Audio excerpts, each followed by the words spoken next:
Hey guys, welcome back to my channel. My name is Gloria and thank you so much for clicking on today's video. Today I wanted to go through how I care for my Philodendron Micans and just give you some tips and tricks on lighting, water requirements, humidity, propagation, what soil I use, all the things. So I hope you guys enjoyed today's video. If you haven't done so already, make sure you subscribe to my channel so you don't miss out on any of my new videos. And let's get started.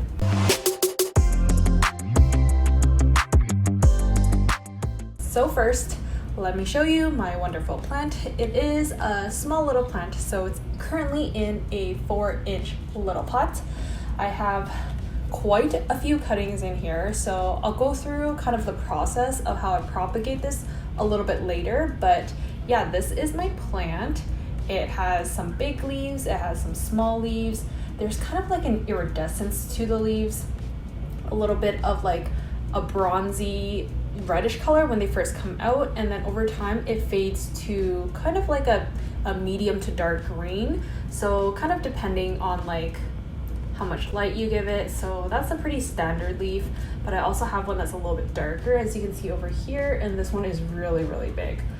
Let's go through the care of this wonderful plant. It is definitely one of my favorites because it is so easy and I just love it. It is just the perfect addition to anyone's plant collection. And in terms of care, it doesn't really ask for much, but there are certain conditions that make it like pretty ideal for this plant. And that includes bright indirect light, but not direct sunlight.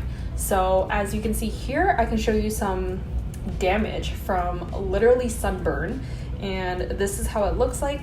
So as you can see, like this leaf right here that I'm holding on to, there is like this mark on the leaves, and I had quite a few of my leaves get burned because I put it literally right in front of a south-facing window. I thought because my Hoyas were able to kind of withstand the sun that my beautiful Micans could as well, but it cannot. So the thing with this is it likes kind of like filtered light. So if you put it a little bit off to the side, or you kind of pull it a little bit back from a south-facing window, it's totally fine. But kind of direct afternoon sun, it cannot handle that. So for sure, bright and direct light is ideal. I thought the brighter light I give it, the bigger the leaves will grow, but that's definitely not the case. You could totally go too far on that spectrum, so make sure you just kind of tone it down a bit. If you have an east-facing window, it's totally fine, because morning sun is a lot less intense compared to afternoon sun. So if you have a west-facing window, also pull it a little bit back so it doesn't have that like afternoon harsh sun, but pulled back a few feet from south or west-facing is totally fine. Kind of right in front in an east-facing window is okay. If you have it in a north-facing window, it's probably not ideal because it will grow smaller leaves. It won't kind of be as lush and as full. Definitely, if you have it in a north-facing window, maybe have some grow lights shining on it so that it does have enough light for it to make those luscious leaves. And if you do end up burning your leaves, it doesn't really harm the plant in the sense that the whole plant's gonna die.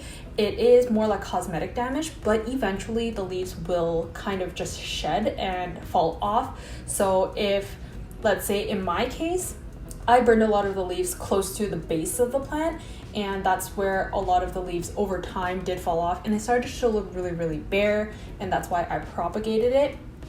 So I guess I'll go through propagation. How I like to propagate my Micans is I kind of cut like a node. So a node is where a new leaf comes out, and it's kind of like a little bump. So you can see here, there's a node right there. There's a node right here where my finger is as well. And this is also another node. So you want to submerge the node into the soil. So I like to soil propagate as opposed to water propagation or moss propagation. If I were to plan on keeping my Micans in soil, I don't want to have like water roots and then transplant it into the soil because it's so full and it's so like messy inside that it's really hard and stressful to like arrange your cuttings with the roots into the soil. I like it to kind of grow in the soil already, and it just makes it a little bit easier for me. And the only downside to soil propagation is that you can't see the roots, but you could tell if a cutting is not rooting by kind of the leaf goes limp. So that means it's not uptaking any of the water from the soil and it's just not growing roots. So over time, obviously those leaves will die off if they don't take to the soil and grow roots. But if it does, then you get a nice healthy plant. So that's the kind of pros and cons to soil propagation, which is what I like to do. So I just submerge the entire node into the soil and just try to arrange it as best as I can. So that's what I came up with. It looks really, really full. It just looks like a nice healthy plant when I do that. And I just like it more compact growing. The growth pattern is that it can get a little bit messy if you let it trail, and it can look a little bit leggy. So what leggy is the nodes in between each of the leaves are very like spaced out and the leaves are very small. So that tends to happen if you let your micans trail in a darker environment. But if you trellis it up, so if you put a little trellis kind of into the pot and let the micans climb up a bit, then it will grow much larger leaves. But you know, it's not as space saving as opposed to just letting it trail. So it really depends on what your environment is like and what you want for your plants. But bigger leaves are grown when the plant can climb and either attach to a trellis or a moss pole. Next up, I want to talk about watering. So if you have your micans growing in soil like I do, I like to kind of water it when it's not fully dry, but maybe like 70-80% dry. So I stick my finger in, and if it like feels dry from my finger but not all the way down to the end where like the roots are, then that's when I usually water it.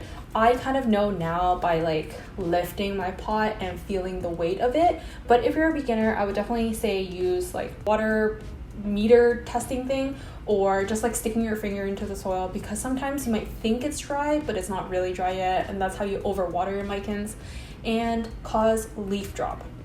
So for sure, don't water it too frequently, but if you have it in kind of like a really dry environment, the soil might dry out a lot quicker than if you were to have it in like a higher humidity environment. So yeah, don't overwater your micans. Philodendrons don't like too much water. They like to dry out a little bit before the next watering. And when you do water it, I like to water it fully. So I just use tap water. I find the micans isn't that sensitive to tap water versus needing like distilled water or filtered water.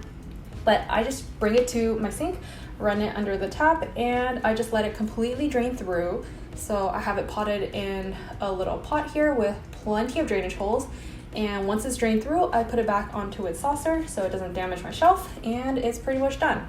So I tend to water this maybe like once every like 7 to 10 days, but that really depends on how dry your environment is or how humid it is. Moving on to humidity. So for humidity, I like to keep this kind of close to my humidifier. I find that the leaves grow a little bit bigger if it's in a more humid environment.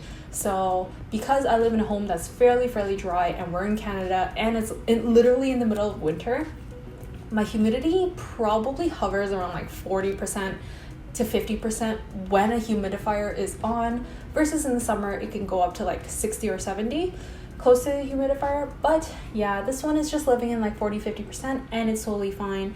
If you have like a greenhouse, it probably would thrive inside a greenhouse and grow bigger leaves, but I don't mind smaller leaves. If you want really big leaves, what you need to do is bright light, don't overwater, have it climbing up a trellis or pole, and high humidity. So those are like very key things to keep your micans very happy. But you know, like it still will grow like mine if it were in less than ideal conditions, but I do try my best. Last but not least, I want to go through the soil medium that I have it growing in. So I know a lot of people like to kind of make their own soil. I personally don't, because it's a little bit too much work, but I do like to make amendments to the potting mix that I buy. So I just buy Miracle-Gro cactus and succulent potting mix. I think that's what it's called. It's in like this like orange bag. It's very cheap, and I know a lot of people hate that brand, but I haven't had really too much trouble with it. I just put 2/3 potting mix, 1/3 perlite. Sometimes I add a handful of bark if I'm like really wanting to go that extra mile, but this one I did not. So It's just 2 parts potting mix and 1 part perlite, and it's perfectly fine. I try to not repot this too often just because there's so many different vines in there, but if it were to be really pot bound and like root bound, I would definitely upsize the pot, because that means you don't have to water it as often. If it dries out super quickly, like under a week, I would say it's probably time to upsize the pot and have more room for the roots to grow. So those are all my tips for how I care for my Philodendron Micans. I hope you guys enjoyed today's video and found it helpful one way or another. Comment down below if you guys have a Micans yourself. I would love to know, because I think everyone needs a Micans in their collection. So yeah, thank you so much for watching, and I'll see you guys in the next one. Bye.